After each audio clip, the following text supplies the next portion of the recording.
Hello friends, welcome to Mila Kitchen. இன்னைக்கு நம்ம பார்க்க போறது என்னன்னா வித்தியாசமா நம்ம தூதுவளை ரசம் தான் வைக்க போறோம். தூதுவளை இலைகளை இந்த அளவுக்கு ஒரு கைப்பிடி அளவுக்கு எடுத்து நான் க்ளீன் பண்ணி நல்லா கழுவி எடுத்து வச்சிருக்கேன். தேவையான பொருட்கள் இதுதான். தாளிக்கிறதுக்கு கடுகு, கருவேப்பிலை, பூண்டை வந்து இந்த மாதிரி தட்டி எடுத்து வச்சிருக்கேன். பூண்டு, வெங்காயம் இந்த மாதிரி போட்டு நமக்கு கேஸ்டபிள் ப்ராப்ளம் இருந்தாலும் இல்லாமல் போயிடும். இந்த மாதிரி தட்டி எடுத்துக்கோங்க.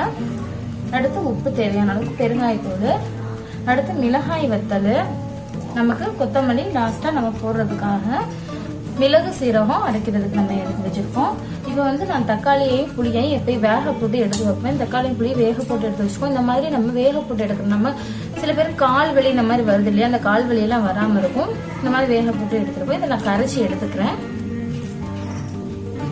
இப்போ தூதுவளை பூ வந்து நம்ம ரசத்துக்கு மேலாக நம்ம தூவி விட்டுக்கலாம். அதுக்காக அது தனியாக எடுத்துக்கலாம். இந்த மாதிரி மல்லி இலையோட சேர்த்துக்கலாம்.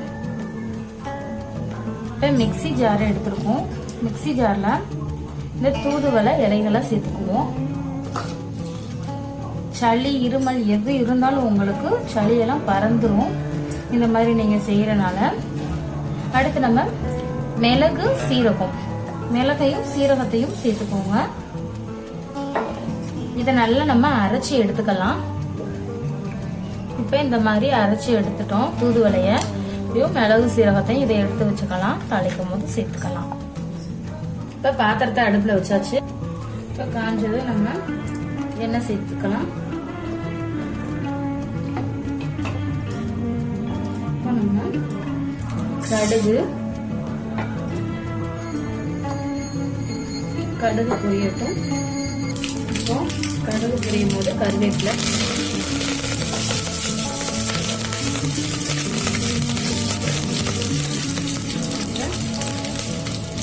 பூண்டு தட்டினது சேர்த்துக்கோங்க. பூண்டை சேர்த்து வெங்காயம் தட்டினது சேர்த்து நல்லா கலக்கி கிளறலாம். அடுத்து நம்ம மிளகாய் வத்தல் சேர்த்துக்கலாம். மிளகாய் வத்தலை சேர்த்து அதையும்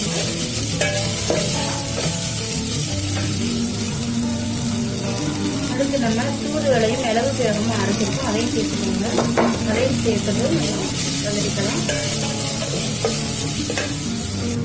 இப்போ பெருங்காயத்தூள் சேர்த்துக்கலாம். லைட்டா சில்லி வதக்கிக்கலாம். இப்போ நம்ம எடுத்து வச்சுட்டா நம்ம கரைச்சிருக்கோம் இல்லையா, புளி தக்காளி வேக போட்டது, புளி தக்காளி கரைச்சது சேர்த்துக்கலாம். இப்போ நம்ம தேவையான அளவு தண்ணி சேர்த்துக்கோங்க. இப்போ நம்ம மஞ்சள் தூள் சேர்த்துக்கலாம். மஞ்சள் தூள், உப்பு சேர்த்துக்கலாம். இப்போ நம்ம கொத்தமல்லி இலைகளை தூவிக்கலாம். அது கூட தூதுவளை பூவும் சேர்த்துருக்கோம். ரசம் முறக்குட்டி வந்தாலே போதும். நமக்கு கொதிக்க கூடாது. ரசத்தை எதுவுமே நம்ம கொதிக்க விடக்கூடாது. டேஸ்ட் மாறிடும், கடுத்துரும். நம்ம ரசம் கொதிச்சதுக்கு அப்புறம் நம்ம ஆஃப் பண்ணிக்கலாம். இப்போ இந்த மாதிரி முறக்குட்டி சுத்தி வந்துருச்சு இல்லையா, இப்பயே நம்ம அடுப்பை ஆஃப் பண்ணிக்கணும். ரொம்ப கொதிக்க விடக்கூடாது. இப்ப நம்ம மாத்திக்கலாம். ரெடி ஆயிடுச்சு.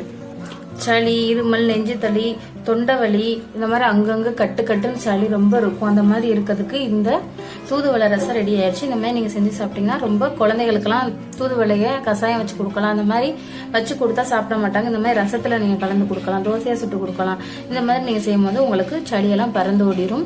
சளியை விரட்ட இந்த மாதிரி செஞ்சு பாருங்க. இந்த வீடியோ உங்களுக்கு பிடிச்சதை லைக் பண்ணுங்க, ஷேர் பண்ணுங்க, மறக்காம நம்ம சேனலை சப்ஸ்கிரைப் பண்ணுங்க. அதை கிளிக் பண்ணுங்க. Video thank you friends. தேங்க்யூ.